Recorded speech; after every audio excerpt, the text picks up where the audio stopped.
Hello विद्यार्थी, आप लोग कैसे? आशा करते हैं कि आप अच्छे होंगे, स्वस्थ होंगे और आपकी हर मनोकामना पूरी हो सकती यही हम कामना करेंगे विद्यार्थियों। तो आपको विदित होनी चाहिए कि हम आपके लिए 2024 के पिछले साल मतलब कि PYQ पर सॉल्व करवा रहे हैं। जीडी ध्यान रखना जीडी का। और आपको आपको जानकारी के रूप में बता दें हम आपके लिए कब लगभग हम माना जाए तो 130 प्लस वीडियो अभी तक हम बना चुके, ध्यान रखें कंटिन्यू। तो जीडी के तो 130 वीडियो बन चुके हैं। इसका मतलब सोच सकते हो आप लोग मैं कि आप इन लोगों के लिए मैं कितना मेहनत किया हूँ। अगर आप पहली बार देख रहे हैं विद्यार्थी तो आप लोग जाके देख सकते हैं। प्लेलिस्ट का नाम रहेगा SSGD कांस्टेबल 2023-24 नाम से प्लेलिस्ट डाला है। वहाँ पर आपको 130 प्लस वीडियो मिल जाएंगे। वो भी आपको मैथ्स का मिल जाएगा, रीजनिंग का मिल जाएगा, जीके जीएस का मिल जाएगा, हिंदी का मिल जाएगा। हिंदी और जीके की बात करें हम तो आपको इतने सारे प्रश्न बन गए हैं, गट्ठा भर हो गए।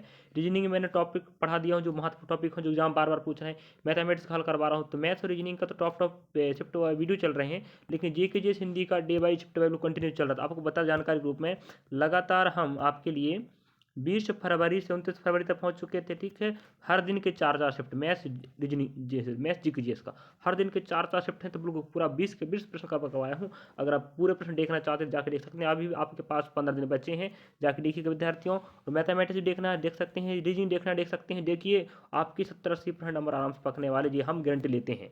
चलिए ठीक है। और आज हम आपको लेने वाले इसके पहले मैं आपके लिए 1 मार्च का करवाया, ध्यान रखना चारों शिफ्ट का। अब 1 मार्च के बाद हमारे पास जो PDF रखा है सीधा 5 मार्च का, तो 1 मार्च के बाद आप 5 मार्च का देखेंगे शिफ्ट नंबर पहले का। ठीक है, इस प्रकार से हम जीके जीएस आपको दिखाएंगे और हिंदी दिखाने वाले इस शिफ्ट का डे का बिल्कुल डे शिफ्ट बाई बिल्कुल हिंदी जीके जीएस का बिल्कुल साथ साथ चल रहा है। जाकर देखिएगा आपके पास प्रश्नों का भंडार हो जाएगा। वही पैटर्न फॉलो कर रहा है। अब देखना होगा इस तारीख में क्या करता है। चलिए देखते हैं प्रश्न बदलाव है नहीं। चलिए विद्यार्थी, पहला प्रश्न आपके समक्ष दिखाई दे रहा है विद्यार्थियों। हमें पहला प्रश्न कह रहा है, अगर आपको वीडियो अच्छा लगेगा विद्यार्थियों ना तो जरूर हमें सब्सक्राइब करें, शेयर करें, लाइक करेंगे और कमेंट भी करेंगे विद्यार्थियों को। आपका सहयोग हमारा हौसला बढ़ाता है और हमने बहुत अच्छा प्रयास किया, 130 वीडियो बना के रखे हैं और जीडी के विद्यार्थी हमें देख रहे हैं, अच्छी बात है। और हम मध्य प्रदेश महिला परीक्षा भर्ती का भी PY के ऊपर चला रहे हैं। अगर आप मध्य प्रदेश के महिला परीक्षा भर्ती तैयारी कर रहे हैं तो आप लोग बता दें कि आप PY के प्रश्नों के माध्यम से पढ़ सकते हैं, हमारे साथ जुड़ सकते हैं, जाके प्लेलिस्ट में देख सकते हैं। ठीक है, चलिए मैं रीजनिंग ही कवर कर रहा हूँ, उसमें जीके जैसे कवर नहीं हो रहा, ध्यान रखें। चलिए, तो जनवरी 2023 में नए DGCA का प्रमुख रूप से किसे नियुक्त किया गया? तो आपका रहेगा विक्रम देवदत्त। और रखें विद्यार्थियों की बात याद कि आपको मैं पहले बता चुका हूं क्योंकि भारत के प्रमुख संगठनों के संगठन के प्रमुख और उप प्रमुख आपको दोनों याद रखना, पहले बता चुका हूं, ध्यान रखें मैं। चलिए अगला प्रश्न देखते हैं, प्रश्न में क्या कहता है। सेकंड प्रश्न हमें विद्यार्थी हमें देखिए, सेकंड प्रश्न हमें यहाँ पर कह रहा है, राष्ट्रीय बचत मासिक आय खाता योजना 2019 का राष्ट्रीय बचत मासिक आय बचत संशोधन योजना 2023 के नाम से संशोधित किया गया है। तो जो राष्ट्रीय बचत है जिसे हम बोलते हैं मासिक आय खाता 2019 में लॉन्च हुआ था, तो इसको 2023 में संशोधन किया गया, इसके नियम कानून। ठीक है, तो 19 में इसका लॉन्च हो गया था और इसका 2023 में संशोधन किया गया है, ये बात याद रखेंगे। अगला प्रश्न देखते हैं विद्यार्थियों। अगला प्रश्न हमें दिखाई दे रहा है, बहुत शानदार प्रश्न विद्यार्थियों। किस तिथि को मेजर ध्यानचंद का जन्म दिवस भारत में राष्ट्रीय खेल ग्रुप मनाते हैं? तो आपका 29 अगस्त रहेगा। और रही बात 29 अगस्त की बात करें, यह भारतीय हॉकी याद रखना, भारतीय हॉकी, जैसे आपको पता है कि भारत का राष्ट्रीय खेल हॉकी है और पाकिस्तान का भी हॉकी है, जिससे प्रश्न पूछ चुका। तो भारत का राष्ट्रीय खेल हॉकी के जादूगर कौन कहे जाते हैं? मेजर ध्यानचंद। इन्हीं का जन्म रहता है 29 अगस्त को। तो इसी दिन भारत में क्या मनाया, राष्ट्रीय खेल दिवस मनाया जाता, याद रखेंगे। ठीक है, हॉकी के जादूगर मेजर ध्यानचंद जी, और इन्हीं के नाम पर मेजर ध्यानचंद खेल रत्न। ठीक है, अगर आपको बोला जाता है भारत का सबसे बड़ा खेल पुरस्कार कौन सा है, तो आप बोलेंगे मेजर ध्यानचंद खेल रत्न पुरस्कार, ध्यान रखेंगे। 2021-22 में इसका नामकरण किया गया है। इसके पहले इसका नाम था राजीव गांधी खेल रत्न पुरस्कार, जो 1991 और 92 में लॉन्च हुआ था। कौन? जिसके तहत अभी वर्तमान में 25 लाख पुरस्कार दिया जाता है, ध्यान रखें, खिलाड़ियों को, और पहले था 15 लाख। अगर 1991-92 की बात करें, इसका नाम था राजीव गांधी खेल रत्न पुरस्कार, जो भारत का सबसे बड़ा खेल पुरस्कार था, जिसके तहत 15 लाख पुरस्कार था। अब हो गया 25 लाख। अब इसका नाम चेंज हो गया 2021-22 में मेजर ध्यानचंद खेल रत्न पुरस्कार, जो भारत के हॉकी के जादूगर कहे जाते हैं। कौन? मेजर ध्यानचंद, ध्यान रखें। इतना जानकर हम आपको बताएं, अगली भर्ती परीक्षा में आपको फिर पूछ लेगा। ठीक है, अगला प्रश्न आप एक बार होंगे। चलिए, निम्नलिखित में से कौन सा खेल से जुड़ी शख्सियत का कौन सा युग्म सही है? मैं आपको फिर बता दूं विद्यार्थियों, वही पैटर्न फॉलो कर रहा है बार बार। क्रिकेट का प्रश्न भी कई बार पूछ रहा, तो खेल खिलाड़ी से संबंधित बार बार प्रश्न पूछ रहा है। तो आपको पता होनी चाहिए विद्यार्थियों, शेफाली शर्मा, जैसे इसके पहले हमें मिताली राज पूछ चुका है आपको, फिर रोहित शर्मा के बारे में पूछ चुका है, विराट कोहली के बारे में प्रश्न पूछ चुका है, आपके जो बुमराह हैं उनके बारे में प्रश्न पूछ चुका है, फिर आपको बहुत से फुटबॉल रोनाल्डो के बारे में प्रश्न पूछ चुका है। तो शेफाली शर्मा जो भारतीय क्रिकेट की महिला क्रिकेटर है, और सुशील कुमार जो एक कुश्ती हैं, सुशील कुमार आपके कुश्ती खेलने वाले खिलाड़ी हैं, और शेफाली शर्मा क्रिकेट खेलती, ध्यान रखें दोनों युग में बिल्कुल क्या है, सही है, समझे। इस प्रकार से दोनों युग में आपको सही, ऑप्शन नंबर आपका सेकंड सही हो जाएगा। अगला प्रश्न देखते हैं। नेक्स्ट प्रश्न हमें क्या रहा, देखिएगा हमें आवर्त सारणी का प्रश्न भी बार बार पूछा, ध्यान रखें साइंस में, ध्यान रखें आवर्त सारणी का प्रश्न हमें बार बार पूछा जा चुका है। निम्नलिखित में से कौन सा आवर्त सारणी में पी ब्लॉक का एक तत्व नहीं है, कह रहा है। तो आयोडीन, सिलिकॉन, फास्फोरस ये सब कहलाते हैं, लेकिन मैग्नीशियम पी ब्लॉक का तत्व नहीं है, ध्यान रखें। इसके पहले हम एस ब्लॉक का तत्व पूछा था, हमें क्या लगाए थे, ऑक्सीजन लगाए थे, लगाए थे। इसके पहले शिफ्ट में शायद बहुत पहले 2 शिफ्ट पहले आया था, तो आप देख पा रहे होंगे हम 1 तारीख का 4 शिफ्ट कवर कर चुके हैं। अब जिस 1 तारीख के बाद दूसरा, तीसरा, चौथा का हमारे पास नहीं है डाटा, तो हम 5वें शिफ्ट लेकर आए, तो 5वें शिफ्ट का पहला शिफ्ट चला, ध्यान रखिए। चलिए, तो एस ब्लॉक का तत्व पूछा था जो हम ऑक्सीजन बताए थे उस समय, तो आपको पूरा आवर्त सारणी पढ़ना ध्यान, ठीक है विद्यार्थी। चलिए अगला प्रश्न कह रहा है, निम्नलिखित में से कौन सी छठी पंचवर्ष योजना की अवधि रही है, कौन सी, ठीक है। अब हम आपको बता दें एक बात कि 1951 से 56 पहली चली, 56 से 61 सेकंड चला, नेट 61 से आपको 66 चलेगा, ठीक है। इस प्रकार से आपको पहले ही, दूसरी, तीसरी, इसके बाद आपको गैप मिलेगा, तो आपको विदित होनी चाहिए। छठवीं योजना चलती है बच्चा 1990 से 1950, ठीक है। और अगर आपको विदित है तो पूरा आपको पता होना चाहिए आपके भारत में 12 पंचवर्ष योजना चली हैं, और हमें योजनाओं से संबंधित समयावधि प्रश्न बार बार पूछ रहा है, एक न एक प्रश्न हर शिफ्ट में आ ही जाता है। और आपको जब पता हो गया है, मैं हर शिफ्ट को पढ़ा रहा हूँ, बता रहा हूँ कि टॉपिक आ रहा है, और आप खुद देख रहे हैं पहली बार, अगर आप अभी तक देख रहे हैं कंटिन्यू, तो विद्यार्थी खुद दिमाग लगाने लगे होंगे कि कौन सा शिफ्ट में क्या क्या प्रश्न पूछ रहा है, कौन सा टॉपिक कवर कर रहा है, वही पैटर्न फॉलो कर रहा है। आप देखिएगा विद्यार्थी, हम आप गारंटी लेते हैं 70-80% आपका फायदा ही फायदा होने वाला है। आप पिछले साल के प्रश्नों को देखिएगा ना, डे बाई शिफ्ट बाई, ठीक है। अगली बात यहीं पर अगर सबसे लास्ट की बात करें, 2000 आपका हो जाएगा 12, 2012 से आप करेंगे 5-17 हो जाएगा, तो लास्ट योजना चली 2012-17 तक, इसको पूछ चुका है। 6वीं 7वीं 8वीं पूरा याद कर लीजिए। अगर आपको जानकारी बता दें कि हम इसके लिए प्रश्न पढ़ा चुके हैं पंचवर्ष योजना का, आप लोग जाके देख सकते हैं, चलिए वीडियो पर।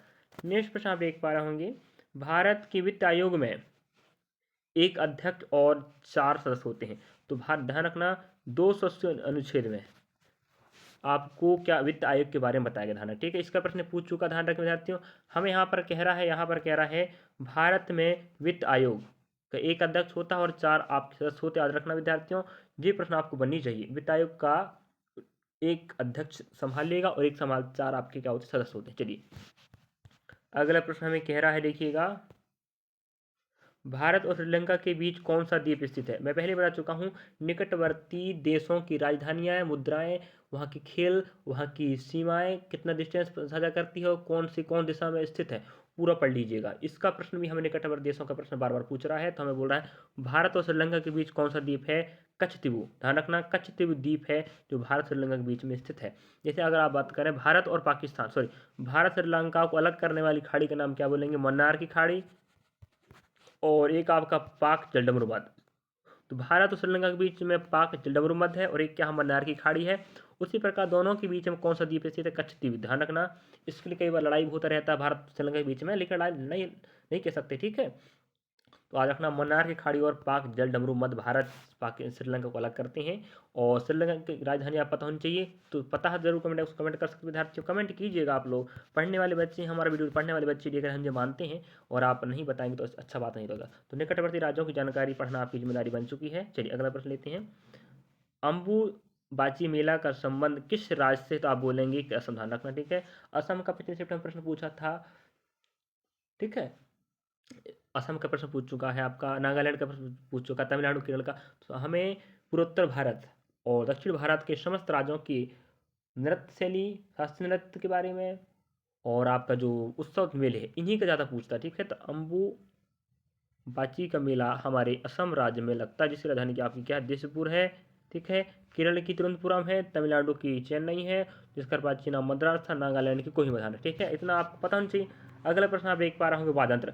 हम कितनी बार बता दें आपको, वाद्यंत्र भी बार बार आपको पूछ रहा है, और कुछ वाद्यंत्रों के बारे में मैं पहले से बता चुका हूँ कि बार बार पूछ रहा है, हर शिफ्ट में बताता हूँ, और पैटर्न वही फॉलो कर रहा है।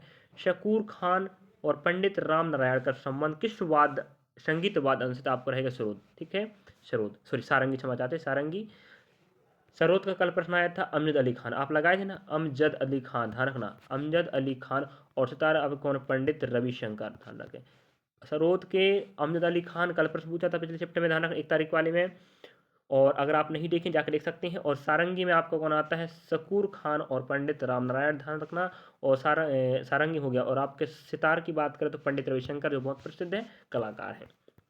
चलिए अगला प्रश्न देखते विद्यार्थी। नेक्स्ट प्रश्न में क्या रहा है, यदि गेंदबाज द्वारा फेंकी गई गेंद वाइट ना होते हुए स्ट्राइकर के बल्ले या व्यक्ति को छुए बिना पार करती है तो उसे डाली गई गेंद से बल्लेबाजी द्वारा पूरा किया गया कोई भी रन या बाउंड्री बॉल के रूप में जमा किया जाता है उसे बॉय कहते हैं।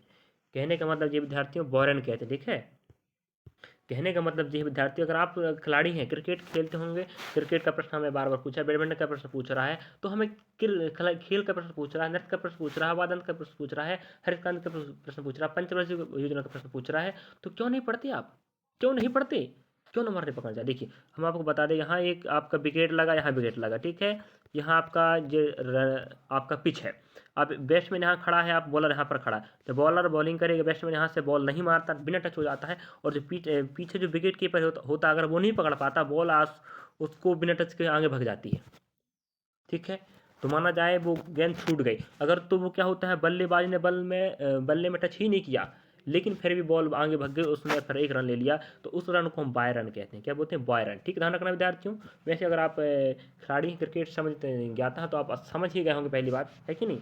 चलिए अगला प्रश्न देख पा रहे हैं आप लोग। भारतीय संविधान का अनुच्छेद 39A निम्नलिखित में से किससे संबंधित है, तो आपको पता होना चाहिए निःशुल्क कानूनी सहायता। अगर आप निःशुल्क कानूनी सहायता लेना चाहते हैं तो सरकार आपको निःशुल्क कानूनी सहायता दे सकती है भारतीय संविधान के अनुच्छेद 39A के तहत, ध्यान, ठीक है। तो इस प्रकार से हम आर्टिकल भी याद रखना है, भाग भी याद रखना है, ध्यान रखें विद्यार्थियों। चलिए अगला प्रश्न देखना है विद्यार्थियों। नेक्स्ट प्रश्न में कह रहा है 2011 की गणना के अनुसार निम्नलिखित में से कौन से धर्म की संख्या सबसे कम है। सबसे अधिक की बात करें तो आपके यहाँ पर वो है नहीं है, कौन, हिंदू, ठीक है। सबसे अधिक हिंदुओं की जनसंख्या है, उसके बाद आपके मुस्लिम की जनसंख्या है, ध्यान रखें। और सबसे कम हमारे भारत में 2011 के अनुसार किसकी है, जैन धर्म की, ध्यान रखेंगे। सबसे कम जनसंख्या किसकी, जैन धर्म की है। अगला प्रश्न देखते हैं विद्यार्थी, आप देख पा रहे होंगे। नेक्स्ट प्रश्न में कह रहा है भारत में हरित क्रांति के जनक कौन माने जाते हैं, तो आपके हैं एम एस स्वामीनाथन। और 2023 में इनका स्वर्गवास हो गया, याद रखेंगे। ये प्रश्न बन चुका है और मैं कितने बार बता चुका हूँ कि प्रश्न हमें बार बार पूछ रहा है। हरित क्रांति का प्रश्न पूछ रहा है, जनगणना का प्रश्न पूछ रहा है, हर शिफ्ट में बताता हूँ ना मैं। और आप खुद देख रहे हो, अगर आप पहली बार बताऊँ विद्यार्थियों को, पहली बार देख रहे हैं तो आपको समझ नहीं आएगा कि मैं जो कह रहा हूँ सही कह रहा हूँ। लेकिन जो विद्यार्थी हमें कंटिन्यू देख रहे हैं वो अपने आप समझ रहे हैं कि सर जो बता रहे हैं, जो डाटा दे रहे हैं बिल्कुल सही दे रहे हैं। और जो PY के प्रश्न करवा रहा है वो पैटर्न बाई बिल्कुल डे बाई शिफ्ट बाई वही पैटर्न फॉलो कर रहा है। कुछ प्रश्न तो बार बार रिपीट हो रहे हैं, बताइए क्या दिक्कत है। तो हम आपके लिए मेहनत कर रहे हैं विद्यार्थियों, इतना सहयोग तो बनता ना। मैं 120 प्लस वीडियो बनाना, 130 प्लस, सोच सकते हो ना कितने मायने रखता है। हम आपके डाटा यूज करते हैं भाई वीडियो डालने के लिए, है, हम आपके लिए मेहनत करते हैं, वीडियो बना रहे हैं भाई। वीडियो ऐसे नहीं बन जाता, पहली बार मेहनत लगता है ना। हम मेहनत कर रहे हैं आपके लिए, तो आप लोग मेहनत नहीं कर सकते अपने लिए क्या। माँ बाप की इच्छा है आप कुछ नए पद पर या एक मंजिल हासिल कर लो, सफलता हासिल कर लो, तो आप नहीं चाहते GD में फैसला लेना, चाहते हैं तो पढ़िएगा। हमारा सहयोग आपका हमेशा रहेगा, ठीक है।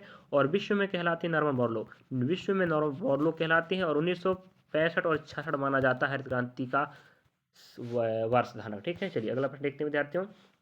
नेक्स्ट प्रश्न हमें पूछा है स्वामी दयानंद सरस्वती निम्नलिखित में से किस सुधार संघ के संस्थापक थे, तो आपका रहेगा आर्य समाज, ध्यान रखना विद्यार्थियों, ठीक है। अगला प्रश्न देखते हैं यहाँ पर, आज रखिएगा आर्य समाज के संस्थापक कौन, हाँ, ब्रह्म समाज कहलाते, ध्यान रखना, आपके राजा राम मोहन राय, राजा राम मोहन राय आपके कहलाते हैं ब्रह्म समाज स्थापना। और आर्य समाज कहलाते हैं स्वामी दयानंद सरस्वती, याद रखना विद्यार्थियों, ठीक है। चलिए आगे बढ़ते हैं इसकी ओर हम। खालिस्तान नाटकों में अभिनेता पात्रों का प्रदर्शन पूरी तरह से अवाक होता है। कहानी के चेहरे के भाव और हाथ के इशारों की शब्दावली का उपयोग करके अभिनीत किया जाता है वो कथकली। और कथकली, ध्यान रखना, केरल का प्रमुख नृत्य है। इसमें आप ध्यान रखना है आपको किस राज्य का है, केरल का, ध्यान रखें, ठीक। ओडिसी नृत्य आपका उड़ीसा का है, मणिपुरी मणिपुर का, भरतनाट्यम तमिलनाडु का, कथकली आप केरल का है। जिसकी राज्य आपकी क्या है, तिरुवनंतपुरम, ध्यान रखना। ये प्रश्न बन चुका विद्यार्थियों। और हमें नृत्य नृत्यांगनाएं संबंधित शब्दावली और संबंधित बहुत सारे प्रश्न पूछ चुका है, ठीक है। संबंधित जो नृत्य नृत्यांगना उन्हें कौन सा पुरस्कार मिला है कि नहीं। चलिए इस प्रकार से मुझे लग रहा है कि आप लोग बहुत अच्छा काम कर रहे हैं। अगला प्रश्न, निम्नलिखित में से कौन सा निम्नलिखित में से किस भारतीय शहर का संबंध संगम साहित्य है? तो संगम साहित्य का विकास दक्षिण भारत माना जाता है। तो दक्षिण भारत में आप देख सकते हो उज्जैन दक्षिण में आता नहीं है, सारनाथ भी नहीं आएगा, बोध गया भी नहीं, कौन आएगा, मदुरई आएगा जो आपके तमिलनाडु में पड़ता है, ठीक है, तमिलनाडु में। तो अगर आपको बोला जाता है संगम साहित्य का उद्गम किस क्षेत्र में, तो क्या बोलेंगे, भारत के दक्षिण में, और भारत दक्षिण में तमिलनाडु के मदुरई में। रखना विद्यार्थियों। चलिए, तो बहुत अच्छा प्रश्न है, ध्यान रखें विद्यार्थियों। तो यहाँ पर हम आपको ऐड जानकारी बताए हैं। चलिए, हर शिफ्ट में हम आपको प्रयास करते हैं कुछ ना कुछ जानकारी ऐड करके बता दें और प्रश्नों को दिखा दें कि पिछले शिफ्ट में कैसा आया था, इस शिफ्ट में कैसा आया। हम आपके लिए सहयोग प्रदान कर रहे हैं, करते रहेंगे। और आने वाली भर्ती 2025 की आपका फरवरी चालू होने वाला है और 26 में एग्जाम एक साल बाद फिर होगा। अगर आप तैयारी करने की बात कहें तो मैं फिर तैयारी करवाऊंगा। और अगर आप लोग विद्यार्थी मेरे सहयोग से, अगर मेरे वीडियो के माध्यम से अगर आपका सक्सेस होता है या आपको कुछ फ़ायदा मिलता है, ज़रूर आप पेपर देने के बाद कमेंट करेंगे, सर आप जो डाटा पढ़ाए हमें फ़ायदा मिला, हम आपके आभारी हैं। तो मुझे बहुत अच्छा लगेगा और मैं सोचूंगा उन्हें जो मैं जो डाटा दे रहा था वो सही डाटा दे रहा था, मैं अगली बार और अच्छे से प्रयास करूंगा। अगर आप मेरे डाटा काम का नहीं है तो वो भी बोल सकते हैं, सर आप जो डाटा दे रहे थे कोई काम का नहीं, आप पढ़ाना बंद कर दें। हम पढ़ाना बंद कर देंगे भाई, जब हमारा पढ़ाई कोई काम ही नहीं है, क्या करेंगे पढ़ाई, है कि नहीं। चलिए, लेकिन हम विश्वास कीजिए हम पर, क्योंकि हम शिक्षक हैं, एक शिक्षक ही चाहता है कि उसके बच्चे आगे बढ़ें और विश्वास लायक ही होते हैं हम लोग। निम्नलिखित में से 2023 के पद्म विभूषण पुरस्कार के विजेता का नाम बताइए जिन्होंने विदेश मंत्री और कर्नाटक के मुख्यमंत्री के रूप में कार्यभार किया। तो आपको पता होनी चाहिए, तो कर्नाटक के मुख्यमंत्री के रूप में कार्यभार किए हैं और साथ में विदेश मंत्री, ध्यान रखना। तो आपके हैं जी सोमनाहल्ली मलैया कृष्ण, याद रखना जी, सोमनाहल्ली मलैया कृष्ण जो कर्नाटक के मुख्यमंत्री के रूप में रहे हैं और विदेश मंत्री के रूप में भारत में काम किए हैं, याद रखना। थोड़ा सा हार्डली प्रश्न हो गया, ध्यान रखिए। अगला प्रश्न आप देख पा रहे होंगे यहाँ पर, नेक्स्ट हमें कह रहा है खालिस्तान बजट से भारत में बजट घाटा दिखाने की प्रथा बंद कर दी गई 1997 से 98, मतलब 1998 में भारत में बजट घाटा दिखाने की प्रथा, मतलब जो बजट में घाटा हुआ है, यही बजट मतलब होता है एक साल के लिए और साल भर में जो भी क्रियाकलाप करना है देश के विकास के लिए, आर्थिक विकास, सामाजिक विकास, राजनीतिक विकास, उसके लिए जो खर्च या व्यय होता है उसका लेखा जोखा हम बजट कहते हैं। तो बजट का प्रश्न भी हम कई बार पूछ चुके, ध्यान रखना विद्यार्थियों। बजट की परिभाषा पूछा है तो वही बताया हमने। तो बजट की घाटा को दिखाने की प्रथा 1997-98 से बंद कर दी गई कि घाटा हो रहा तो दिखाना नहीं, पहली बात, ठीक है। अगला प्रश्न देखेंगे विद्यार्थियों। नेक्स्ट प्रश्न हमें यहाँ पर दिखाई दे रहा होगा, आपको देख पा रहे होंगे। नेक्स्ट 20 प्रश्न है। चलिए, निम्नलिखित में से किससे आदिवासी नृत्य बैगा में उनके योगदान के लिए संगीत नाटक अकादमी पुरस्कार मिला है? तो आपको याद रखना है। अब आप लोग खुद ही सोच सकते हो भाई, इसका प्रश्न एक बात बोलूं विद्यार्थियों, शायद इसका पहले ये प्रश्न पहले पूछ चुका है हमें। देखो, आदिवासी बैगा नृत्य की बात कर रहा है, आदिवासी बैगा नृत्य के लिए किन्हें संगीत नाटक अकादमी पुरस्कार मिला, तो आप कह रहे हैं अर्जुन सिंह ध्रुवी। वैसे अगर आप विद्यार्थी को पता होगा, अगर आप एसटी समाज के विद्यार्थी आदिवासी समाज से आते हैं तो आपको पता होगा कि आपके इस समाज में सरनेम तो ध्रुवे होता नहीं, बताओ। तो ध्रुवे क्या दिमाग लगाना, सिर्फ ध्रुवे लगा देते हैं आंसर, कोई दिक्कत है कि बताओ। एसटी के बच्चे अगर आप देख रहे हैं माना जाए तो आदिवासी समाज से, तो आप लोग समझते होंगे कि एसटी का जो सरनेम होता है ध्रुवी होता ना, भाई अदर कास्ट का होगा नहीं, पहली बात। और रही बात एसटी का, ही आदिवासी ही एसटी होता है और एसटी ही तो नृत्य करेगा बैगा वाला ना, ठीक है। चलिए, तो रहेगा अर्जुन सिंह ध्रुवी, ठीक है। अगला प्रश्न लेते हैं विद्यार्थियों। तो इस प्रकार से हम आपके लिए 20 प्रश्न लेकर आए थे। शिफ्ट नंबर पहला था और तारीख आपका कौन सा था, 5 मार्च 2024 का, शिफ्ट नंबर पहले का। हम इसके साथ आगे बढ़ते हैं और नेक्स्ट पार्ट लेकर आएंगे शिफ्ट नंबर सेकंड, ठीक है। तो अगर आपको अच्छा लगा वीडियो, आपको लग रहा है कि सर जो डाटा दे रहे हैं सही दे रहे हैं, तो आप लोग हमें कमेंट कर सकते हैं, लाइक कर सकते हैं, सब्सक्राइब कर सकते हैं और बेल आइकन दबा दीजिए, जिससे आपको नवीनतम वीडियो जल्द से जल्द मिल सके और आप लोग आगे बढ़ सकें। हम आपके लिए चारों भाग प्रयास करते हैं देने का, लेकिन मैथ्स रीजनिंग थोड़ा दिक्कत हो जाता है समझाने में, लंबा समय लगता है समय वीडियो बनाने में। बाकी हिंदी और जीके जैसे हम तो पर डे वीडियो अपलोड कर रहे हैं, डे बाय शिफ्ट बाय के। चलिए, मिलते हैं अगली वीडियो में। थैंक यू धन्यवाद विद्यार्थियों। रख हौसला, वो मंजर भी आएगा, मंजिल मिलने का मजा भी आएगा। तो हम आपके साथ खड़े हैं, तत्पर लगे रहिए आप मेहनत पर। मिलते हैं अगली वीडियो, धन्यवाद विद्यार्थी।